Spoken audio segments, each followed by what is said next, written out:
Soit.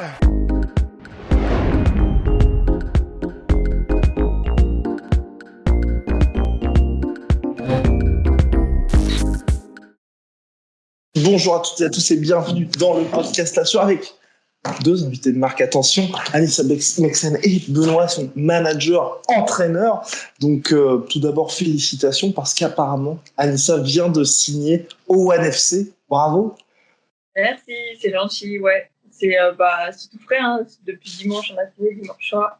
Donc on est vraiment super contents et j'ai hâte de monter sur le ring. Et donc qu'est-ce qui s'est passé exactement avec le One FC? Parce que j'ai l'impression, moi, qu'ils sont assez agressifs sur le marché parce qu'il y a Grigoran qui vient aussi de signer dans l'organisation. Toi, ça faisait un moment que tu veux toujours te mesurer au meilleur, tu as passé la barre des 100 victoires en carrière, et là, c'est quoi vraiment ce choix du One FC? C'est par rapport aux adversaires, par rapport à l'organisation? Qu'est-ce qui t'a motivé à te dire, maintenant, après le Glory, je passe au One FC? Tout simplement parce que j'avais fait le tour au Glory, j'ai obtenu 5 ceintures, j'avais plus de challenge, plus de motivation, et le One, à l'heure d'aujourd'hui, pour moi, c'est la meilleure organisation. Elle propose du kickboxing, de la boxe taille et du MMA dans ma discipline, donc c'est génial, c'est une très belle opportunité et de nouveaux challenges, surtout de nouveaux défis. Et dire, c'est la suite logique de sa carrière, tu vois. Là, elle a fait le tour du Glory, et que signer de mieux que le One FC aujourd'hui en tant que combattant pied-point, tu vois. Du coup, voilà, c'était la suite logique. Ça a pris un peu de temps, mais c'est fait. Et c'est une bonne chose. C'est clair, franchement, le One FC, c'est hyper impressionnant ce qu'ils font. Est-ce que là, vous, il y a déjà des plans dans votre tête au niveau de se dire, soit il va y avoir potentiellement un tournoi, direct un title fight, parce que ils développent quand même beaucoup de choses le One FC, et puis même aussi, ça, ce qui est intéressant, c'est qu'il peut y avoir des combats dans le ring, dans la cage, et même l'opportunité de faire un peu ce qu'a fait Fabio Pinca, où il est passé du Muay au MMA. Est-ce que toi, c'est quelque chose qui pourrait t'intéresser? Pour le moment, j'ai vraiment 2 objectifs. Ils sont clairs, nets, précis. C'est de prendre la ceinture en kickboxing et en boxe taille. Et après, pourquoi pas aller me jauger en MMA, tu vois, parce que le niveau est bon. Et je pense que je peux y faire quelque chose, quoi. Et comment ça s'est passé là, les derniers mois? Parce que j'imagine qu'il y a eu d'autres organisations à part le ONE FC qui ont voulu signer Anissa Meksen. Et donc là, entre la période qui était un peu compliquée à gérer, de confinement, dans le sens où toi, tu avais hyper fin de victoire après la première victoire cette année, et le fait aussi d'avoir ces négociations de contrat, comment tu as géré cette période-là? Enfin, vous avez géré cette période-là? D'une, déjà, je serais toujours restée active parce que c'est dans mon tempérament et surtout, j'aime le sport en général. Et c'est vrai que c'est une période quand même délicate, je pense, pour tout le monde. Mais voilà, on est resté actifs et on s'est vraiment ouvert un petit peu à toutes les organisations pour voir ce qu'elles pouvaient proposer. Et on s'est tourné vers le One FC parce que maintenant on est en Asie et c'est mieux pour nous, même par rapport au décalage horaire, tout ça. Et d'un point de vue médiatique aussi, ça n'a rien à voir avec le Glory, par exemple. C'était une période charnière, tu vois. Fallait pas la louper parce que l'air de rien, tu passes du contrat du Glory faut rebondir, tu vois. Et, on avait le choix. Du coup, c'est le luxe quand tu as le choix, je peux te dire. Mais il y a un casse-tête, tu vois, parce que choisir aussi. Mais en réfléchissant bien, en posant le pour, le contre, comme je t'ai dit, c'est la suite logique. Hein. Maintenant, c'est à elle de tout casser au One Championship. Et voilà, c'est des beaux challenges qui est à venir, un nouveau poids, le retour à la boxe taille aussi, et les gants de MMA en boxe taille, c'est des nouveaux paramètres à prendre en compte. Et bon, il n'y a plus qu'à travailler et attendre le premier combat. Et là, le fait, déjà, il y a Tiger Muay Thai où tu t'entraînes et où tu vis tout simplement. Et le fait d'être dans une organisation où là, ça va être a priori, je pense que d'ici la fin de ta carrière, si tu restes jusqu'au ONE FC jusqu'à la fin de ta carrière, il n'y aura plus de combats en France. Est-ce que ça a été aussi un choix peut-être un petit peu compliqué? Ça a pesé dans la balance, tu vois, on va pas se mentir. Parce que boxer à la maison, c'est bien aussi, tu vois. Faire plaisir à tous les gens qui la suivent et tout, ça pesait aussi dans la balance. Et faut voir aussi l'évolution de la carrière du sportif, quoi. Donc, franchement, c'était le One qui s'est imposé et qui a fait qu'on choisit le One. Même si ça aurait été bien d'aller boxer en France. Ça aurait été bien aussi, ouais.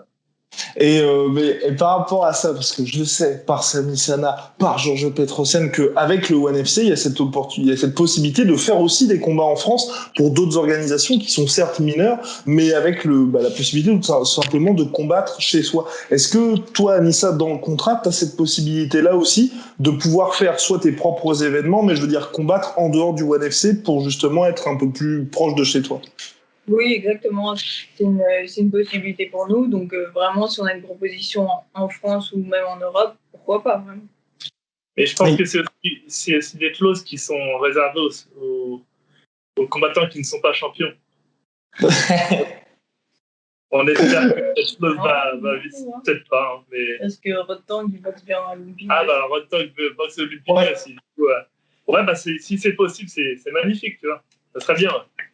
Et là, qu'est-ce qui fait exactement la différence entre le ONE FC et toutes les autres organisations qui vous ont approché ou pour lesquelles vous avez été précédemment, on va dire, employé, entre guillemets, parce que là, tout le monde, à chaque fois, quand les combattants du ONE FC parlent du ONE FC, on a vraiment l'impression que c'est une entreprise différente des autres, où ils prennent vraiment soin des combattants, même si à chaque fois, il y a des vrais tests dans la cage ou sinon sur le ring. Vous, qu'est-ce qui a fait la différence par rapport à ça ?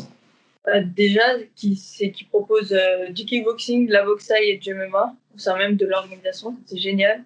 On a eu honnêtement pas mal de propositions en MMA, mais voilà, comme j'ai dit, je veux encore faire mes preuves en kickboxing et en boxe-thaï. Pourquoi ? Parce que j'ai 32 ans aussi, le temps passe, et me réentraîner en MMA, pour le moment, c'est une question qui se pose, qui s'est posée, comme j'ai dit, il y a 3-4 ans.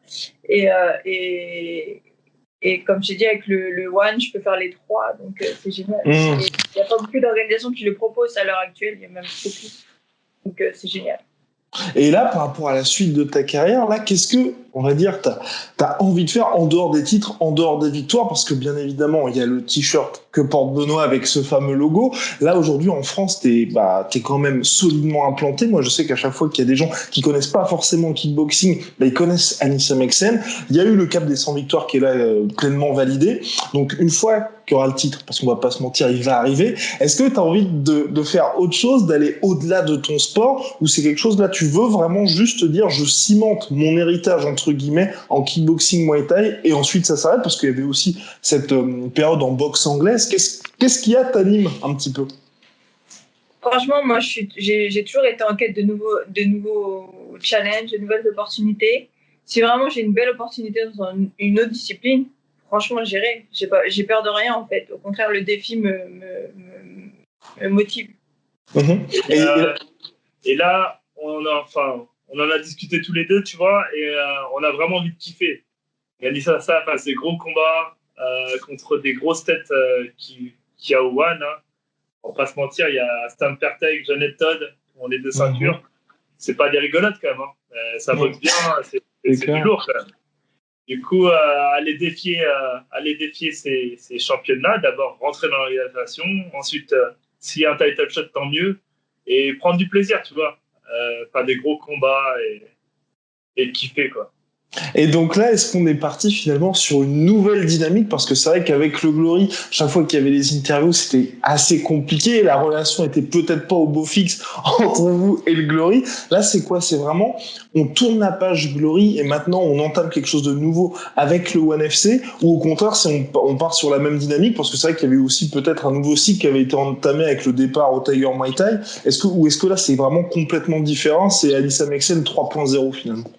Ouais, c'est ça, c'est une nouvelle dynamique. Comme j'ai dit, nouveau challenge, nouveau défi, une nouvelle organisation. Nouveau poids. Nouveau poids aussi. Enfin, nouveau poids.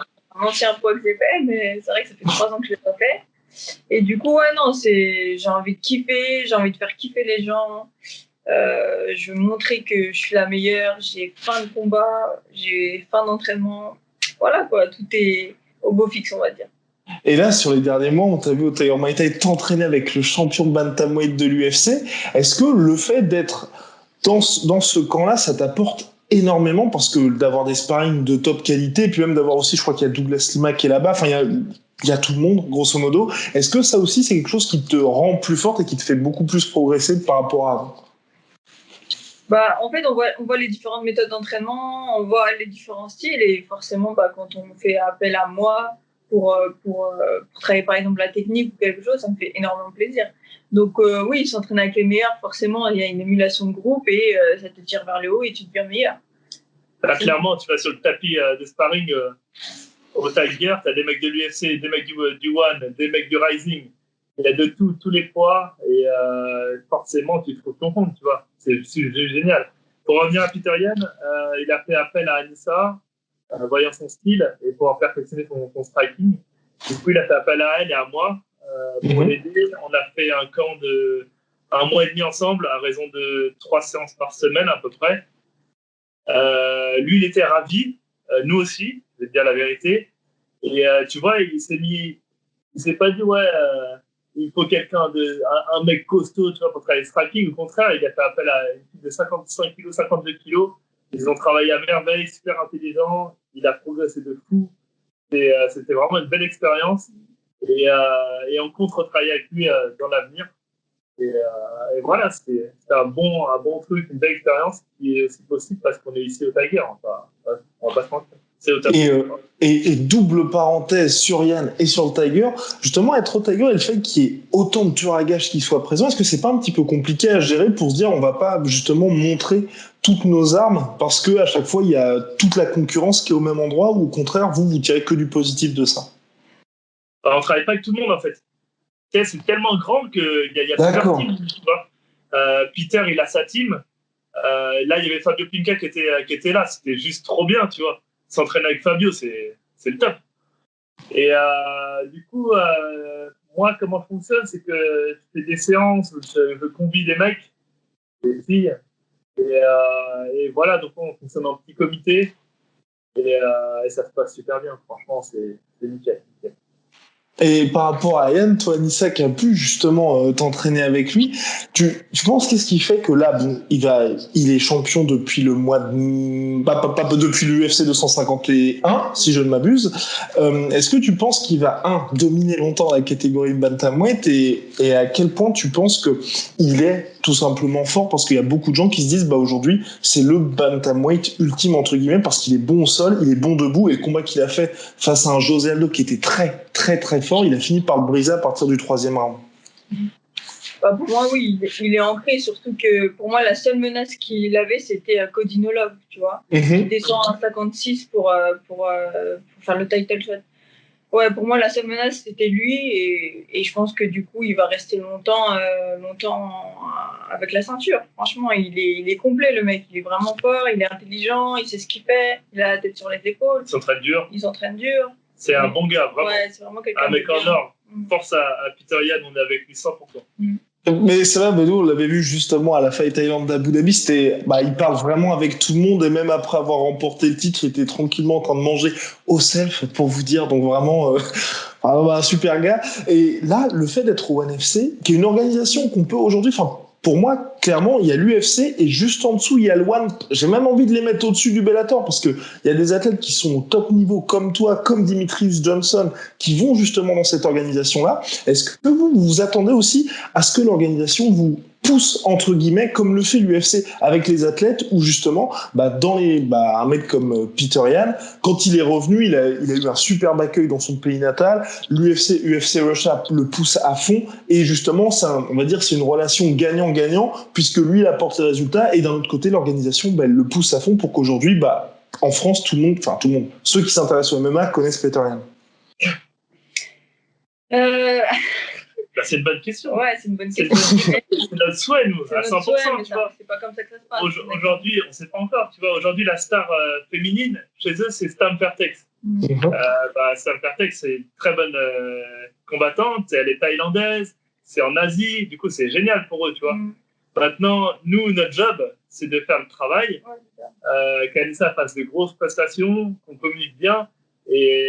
Et comme tu dis, s'ils nous poussent, c'est gagnant, c'est super pour nous, tu vois. Du coup, là, on n'a pas commencé à travailler, parce qu'elle n'est pas rentrée encore. Du coup, on espère que ça va bien se passer. Ouais. Nous, on a à cœur de faire des belles prestations, et qui a vraiment un bon travail, tu vois, pour bien monter l'organisation et Anissa en même temps. Ce serait le top pour nous. Et le fait de s'apprêter à être dans une organisation où ce sera un territoire quand même entre guillemets hostile, est-ce que là la préparation change aussi? Parce que Anissa, à chaque fois qu'il y a les interviews, c'est clairement c'est du pain béni au niveau des déclarations parce que la motivation elle est toujours là. Mais c'est vrai que le ONE FC ils traitent super bien leurs combattants, mais par contre chaque fois qu'il y a des gros noms qui signent, je pense notamment à Sage Northcutt ou Eddie Alvarez, ils les mettent direct. Enfin il n'y a pas de combat de rentrée pour justement te permettre, on va dire d'être bien dans l'organisation, c'est direct, ils vont te mettre contre quelqu'un de très très bon.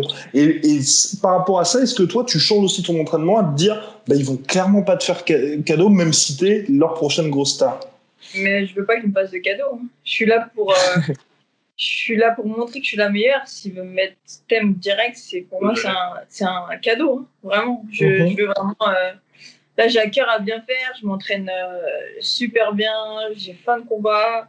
Donc, crois-moi que quand je vais monter sur le ring, je vais pas y aller de main morte. Hein. J'ai faim, donc... Et est-ce qu'il y a une date qui est plus ou moins prévue pour le premier combat ou pas? Malheureusement, il n'y a plus de date là. Il n'y a plus de date en Thaïlande en ce moment. D'accord. Mais j'ai eu une discussion avec le patron là, aujourd'hui même. Il m'a demandé combien de temps on avait besoin pour se préparer et il m'a garanti qu'il y a une date qui allait tomber rapidement. Du coup, on attend cette date avec impatience. Moi, je veux rebondir un peu sur ce qu'a dit Anissa. Moi, j'aimerais qu'elle rentre dans l'organisation et qu'on fasse un premier combat d'abord pour tester le poids, tester les gants, voir comment ça se passe. Il y a 2 pesées, One, donc c'est pas courant. Et plutôt rentrer comme ça. Maintenant, comme elle a dit, c'est eux qui décident. Nous, on n'a jamais choisi l'adversaire, on ne les choisira jamais. Du coup, on se dira ce qu'ils nous proposent avec plaisir. Maintenant, comme elle a dit, voilà. On attend ce qu'ils nous proposent et on fera avec. Et par rapport au pesé, justement, parce que je sais que le NFC, c'est différent de toutes les autres organisations. Toi, Anissa, je crois que tu cuttes pas beaucoup ou tu cuttes pas du tout. Là, comment est-ce que ça va se passer exactement? Parce que je crois que ils privilégient quelque chose où c'est au poids de forme, entre guillemets, de l'athlète, c'est ça? En fait, ils font 2 pesées la semaine du combat, donc la veille et 2 jours avant. Et en fait, ils testent l'hydratation. Si tu es hydraté, c'est bon. Si tu n'es pas hydraté, tu passes pas le test, en fait. Et tu es repesé le jour du combat. Et tu es repesé le jour du combat, ouais. D'accord. Et donc, c'est 50 de sang. Du coup, ça nécessite quand même un régime alimentaire. Donc, on s'est encadré d'un nutritionniste et on est en train de gérer le poids dès maintenant pour pas avoir de surprise et qu'elle soit au top niveau à 52-200, sachant qu'il y a 2 pesées que tu ne rien du tout. D'accord. Et ça, justement, est-ce que vous avez eu déjà des retours d'athlètes du ONE FC par rapport à ce système par rapport à ces pesées? Parce que notamment les athlètes américains, ils ont eu pas mal de mal avec ça. Je pense notamment à Eddie Alvarez, qui lui a l'habitude d'être assez massif pour la catégorie. Et quand il a fait son premier combat, c'était plus du tout la même histoire. Parce qu'il cut, le mec. Il cut en temps normal. Exactement. Elle n'a jamais cuté de sa vie. Du coup, ça devrait le faire, tu vois. Après, on a été prévenus par certaines personnes, tu vois, comme il faut éviter le café avant la pesée pour pas être déshydraté. C'est tout un système quand même. C'est pour ça que on va prendre la température au premier rendez-vous, tu vois. Mais si tu t'y prends bien en avance, que Anissa descend le poids tout doucement et que ça va le faire sans aucun problème, j'en suis persuadé. Et donc là, bon, fin 2021, parce que là, je pense qu'en 2020, il y aura quoi, 1 ou 2 combats max? Ouais, j'espère 2 combats, honnêtement. Et donc, fin 2021, où est-ce que tu aimerais être au sein de l'organisation ONE FC? Est-ce qu'il y a des adversaires que tu aurais aimé avoir, des titres que tu aurais aimé avoir, ou même globalement, qu'est-ce que tu aimerais avoir accompli d'ici fin 2021? Déjà, être au sommet des 2 poids, des 2 disciplines.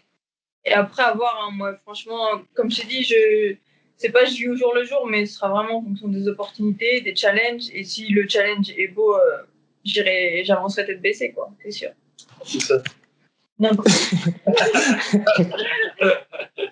Et j'ai envie de finir là-dessus quand même, parce que j'avais entendu avec attention ta post-fight interview. Je crois que c'était la post-fight interview, c'était une des interviews de teasing, on va dire, pour le Glory, le dernier combat. Est-ce que c'est pas quelque chose que tu regrettes de pas avoir donc le 4e combat face à Tiffany où tu te dis c'est quand même dommage que l'histoire là ça reste sur il y a eu cette défaite à la décision, ensuite t'es revenu où clairement t'as tout cassé et là on attendait tous finalement le nouveau combat pour le titre et ça va peut-être pas se faire malheureusement.